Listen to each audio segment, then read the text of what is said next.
There's going to be some commentary from Tizzy himself. So let's have a look. Follow me, dude. Now you're following me on the tree. Do not follow me. Hi, y'all. My name is Jasmine Kennedy. I am a 25-year-old trans woman, and last night I was verbally harassed and followed. Hi everyone, if you're not already familiar, this is Jasmine. Jasmine is a drag performer and a trans woman. And the other night after a show, she was headed home, she was using public transit, using the subway in New York, waiting on the subway train, and she sat down, talking on the phone with her boyfriend, and then a guy came over, and as she described it, sat down uncomfortably close to her.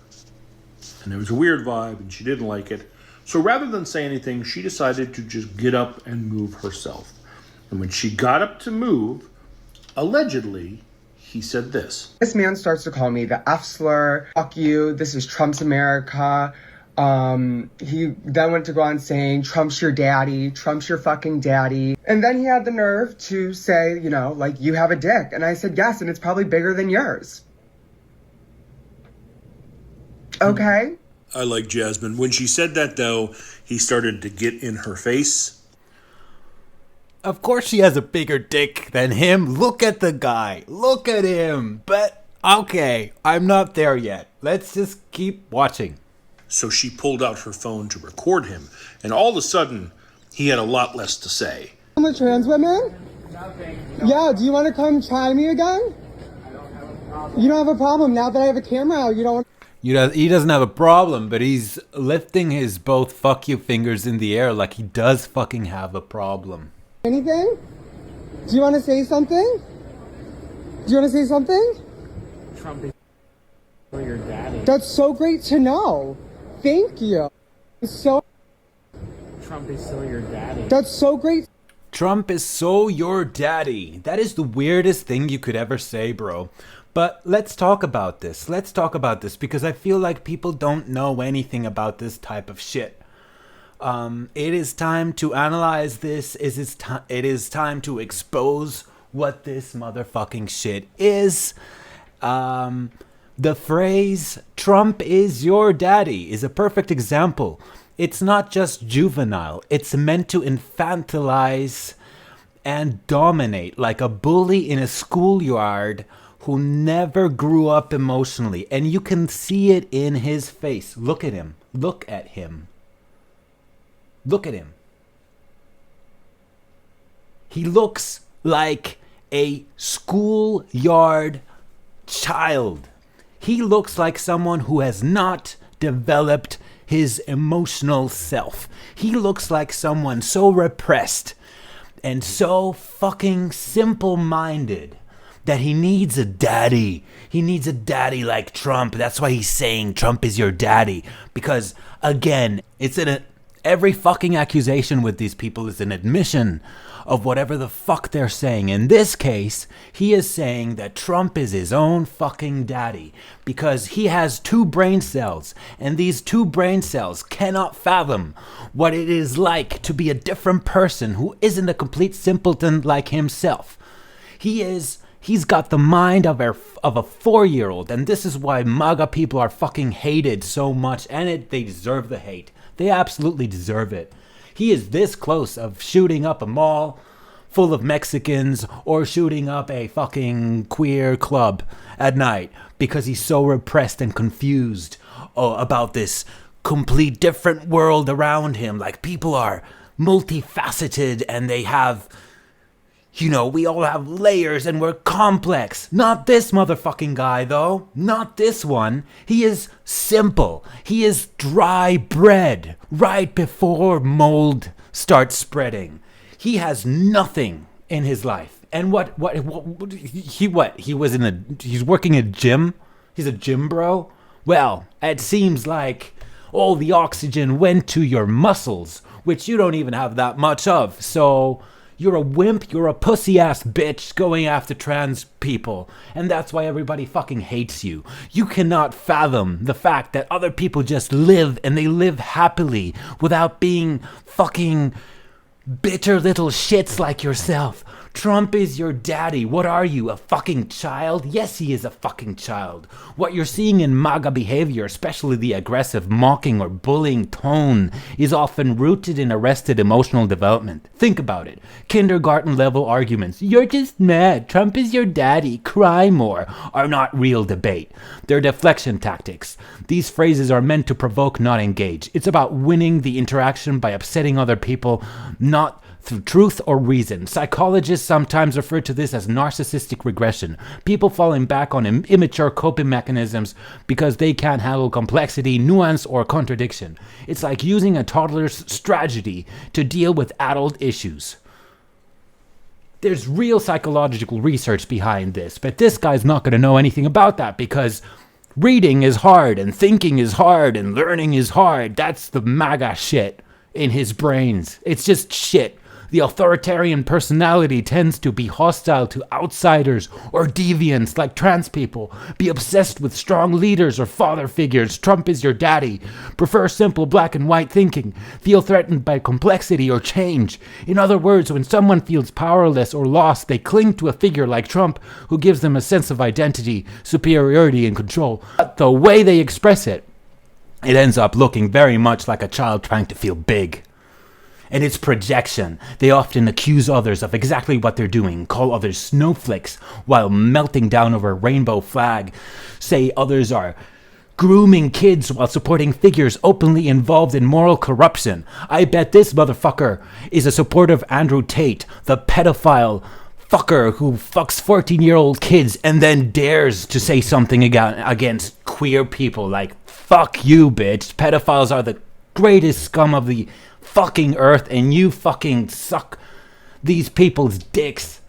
Like Trump when he's sexualizing little girls or entering beauty pageants where 16-year-olds and 14-year-olds are undressing and completely naked. Like, of course, you really fucking think these young girls wanted this sagging sack of shit going around there with his disgusting little fingers. Fucking sick. That is disgusting. You people make me so sick. No wonder everybody fucking hates you. The role of social media and echo chambers is just what happened with this, right? Social media makes all this worse. It rewards loud, aggressive voices and memes over thoughtful conversation. Algorithms push people deeper into echo chambers where childish slogans become badges of honor.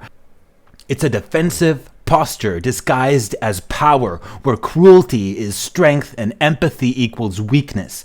That's what makes it so disturbing. We're watching entire populations become dysregulated, manipulated, and even delusional while believing they're seeing the truth more clearly than anyone else. It's terrifying because it's not isolated, it's systemic. This is mass psychosis and collective delusion. There's a concept called mass psychogenic illness or mass formation psychosis, popularized during COVID but rooted in actual psychology. It happens when a large group begins to share a distorted version of reality, often driven by fear, anxiety, and a need for identity. Think cult-like behavior, groupthink replaces critical thought, reality becomes consensus, not fact, the truth is dictated by emotional loyalty, not logic. MAGA is a cult of personality more than a political movement. The Trump is your daddy stuff is cult language, infantilization, dependency, and worship disguised as strength. Modern life is alienating and overwhelming. People feel powerless, disconnected, anxious, overstimulated, but underfulfilled. In that space of disorientation, conspiracy theories and strong men step and offer simple answers to complex pain. You feel like shit because of them. Trust us. That's why fascist adjacent movements rise in uncertain times. They promise order and identity in a chaotic world. It's always why vulnerable people, especially those within unresolved trauma or mental health struggles, get swept up in it. Social media is neutral. It is designed to manipulate. Rage is rewarded, nuance is punished. Algorithms pull you towards extremism. Over time, this reshapes brains. Literally, you get people who can't distinguish facts from vibes, see disagreements as personal attacks, think empathy is weakness, feel addicted to conflict and owning others. It's a new kind of psychological warfare, and most people don't even know it's happening to them, or they're too deep in to climb out. Voting against their own rights is, of course, even better than getting informed. This is why I'm saying these people are simple-minded. They don't care to do the research, to know what's going on, to know what reality is. So instead, it is easier to listen to some jack-off piece of shit who will tell you everything is okay if you listen to me. When people vote against their own interests, it's usually because identity politics has replaced material politics. They don't ask, will this help me? But rather, does this punish the people I hate? I'd rather suffer than let them win. That's not rational thought. It's tribal revenge logic. Like a wounded child breaking their own toys because they weren't invited to play. And politicians know how to weaponize that. Fox News does it every night. And I mean, this guy, look at him. The US has never properly confronted its history of slavery, genocide, sexism, and classism. It's built a mythology of exceptionalism and rugged individualism to avoid facing its wounds. MAGA is the backlash to the truth trying to surface. Happens in other countries as well, like Germany. Think of it like this. A traumatized person often lashes out when healing is near because healing threatens their denial. Same with a society. So what's really going on? It's a culture-wide psychological breakdown, triggered by economic anxiety, inflamed by propaganda, reinforced by tech, emboldened by unresolved trauma, and maintained by bad faith actors who gain from the chaos. It's not just stupidity. It's pain, fear, ego, and manipulation fused into something monstrous. So, when I say people have lost their fucking mind by fucking allowing this to be fucking normal, to normalize these brain-dead fucking specimens to harass minorities left and right while everyone else doesn't give a fuck. It's where I just, at least this Jim Bro fucking lost his job. I'm so glad this guy lost his job. I hope he doesn't recover.